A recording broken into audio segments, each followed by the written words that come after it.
Picture this. It's Sunday night. You open your banking app just to check. You already know what's there, but you check anyway. Your paycheck came in. Your rent went out. Your credit card balance is still uncomfortable, and you're doing that thing where you tell yourself, okay, next month I'll be better. Then, because the algorithm hates you, you see a headline. This billionaire made $5 million today without doing anything. And your brain immediately goes, how is that even possible? What do they know that I don't? Am I missing some secret rule of money? If you've ever felt like you're doing everything you were told to do, working hard, saving a little, being responsible, and yet still feel financially stuck. Yeah, that's literally most people. And here's the uncomfortable truth. It's not because you're bad with money. It's because you're playing by rules that billionaires don't follow. Introduction. My name is STYINVESTS, and I spend way too much time thinking about how money actually works, especially for people who don't already have a ton of it. And if you're someone who works hard, makes decent money on paper, but still feels like financial freedom is always just out of reach, make sure to hit the subscribe button and give this video a thumbs up if this helps you out. Because today, we're breaking down the secret financial rules that famous billionaires actually live by. Not the motivational poster version, not the wake up at 4 a.m. nonsense, but the real rules backed by math, psychology, and data. And fair warning, some of these are going to challenge things you've believed your entire life. Rule number 1, billionaires don't save money, they avoid losing it. Here's the thing. Most people are taught that the path to wealth looks like this. Work hard, save money, invest later, get rich eventually. Sounds logical, sounds responsible, but billionaires flip this entirely. They don't obsess over saving. They obsess over not losing money. Let me explain. According to data from Forbes and Credit Suisse, over 70% of billionaires inherited some capital, but fewer than 10% inherited billions. So no, most of them didn't just get lucky. What they did have was early access to a simple rule. Every dollar lost hurts more than a dollar gained helps. This is backed by behavioral economics. It's called loss aversion. Psychologically, losing $1 feels about 2x more painful than gaining $1 feels good. This comes from research by Daniel Kahneman, Nobel Prize-winning economist. Billionaires build their entire financial system around avoiding unnecessary losses. Meanwhile, normal people? We lose money constantly and call it normal. High-interest debt. Depreciating cars. Lifestyle inflation. Bad tax decisions. Fees we don't notice. Here's a simple math example. If you invest $10,000 and earn 10%, you make $1,000. But if you lose $10,000 and want to get back to even, you need a 100% return. That asymmetry changes everything. Here's what most people don't realize. Billionaires don't chase returns first. They build systems that prevent financial bleeding. Rule number 2, billionaires buy time, not things. Look, most people use money to buy stuff that impresses people they don't like. Billionaires? They buy time. And this is where it gets really interesting. According to research from Harvard Business School, people who spend money to save time report significantly higher life satisfaction than people who spend on material goods, regardless of income. But billionaires take this to an extreme. They outsource tasks, decisions, friction, emotional labor, because time compounds more powerfully than money ever will. Let's say 2 people both make $100,000 a year. Person A does everything themselves, spends 10 hours a week on low-value tasks, is mentally exhausted. Person B spends $10,000 a year outsourcing, frees up 500 hours annually, uses that time to increase income, learn, or rest. Over 10 years, that difference compounds massively. Billionaires understand something most people don't. Money is replaceable. Time is not.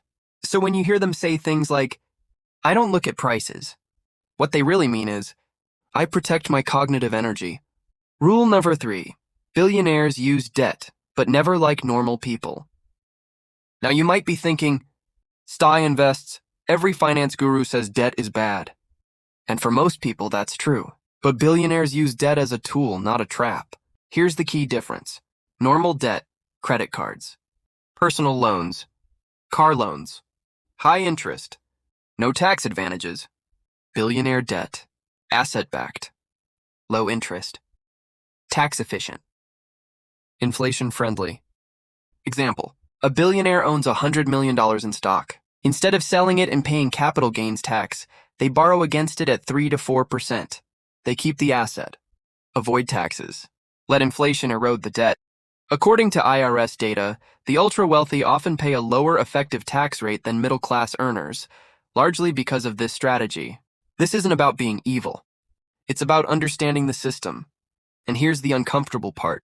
The system rewards people who already have assets. Which is why, rule number 4, billionaires optimize for ownership, not income. Here's a belief that quietly keeps people stuck. If I just make more money, everything will be fine. Except, income is fragile. Ownership is leverage. According to Federal Reserve data, wages grow at about 3 to 4% annually long-term. Meanwhile, asset values, stocks, businesses, real estate, have historically grown faster than wages. Billionaires don't ask, how much can I earn? They ask, what do I own that grows without me? That's why equity matters more than salary. And this is where psychology comes in. People love predictable paychecks because they feel safe. But safety can be expensive. Ownership feels risky short-term, but compounds long-term. Rule number 5, billionaires think in decades, not months. This might be the most important rule of all. Most people think in monthly budgets, annual raises, short-term wins. Billionaires think in decades. Jeff Bezos famously said Amazon wasn't built to be profitable for years, and investors who understood that made fortunes. Warren Buffett's net worth, over 90%, was built after age 50. Here's the thing. Compounding doesn't care about motivation. It cares about time. If you invest $500 a month from age 25 to 65 at 8%, you end up with around $1.5 million. Wait until 35? You'll need to invest almost double to catch up. This is where most people mess up. They underestimate long-term math and overestimate short-term effort. Rule number 6. Billionaires design environments, not willpower. Look, willpower is overrated. Billionaires don't rely on discipline.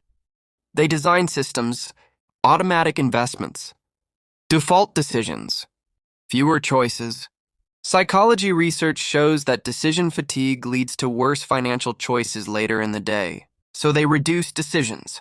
Meanwhile, normal people try to be better every month and fail. Here's what most people don't realize. Your environment controls your behavior more than your intentions. Actionable steps you can apply today. Let's make this practical. You don't need to be a billionaire to think like one. Here's what you can do this week. Audit your financial leaks. Cut losses before chasing gains. Buy back time. Outsource one low-value task. Shift from income obsession to ownership thinking. Ask, what asset can I start building? Automate decisions. Remove friction from saving and investing. Zoom out. Make decisions your 10 years from now self would thank you for. Ending, motivation plus call to action. Look, I get it. It's frustrating to realize the rules you were taught weren't designed for financial freedom. But here's the good news. You don't need billionaire money to adopt billionaire thinking. You just need broad awareness, patience, systems. And if this video helped you see money differently, even a little, hit that thumbs up, subscribe, and stick around. Because understanding money isn't about getting rich overnight. It's about finally playing the right game. And I'll see you in the next one.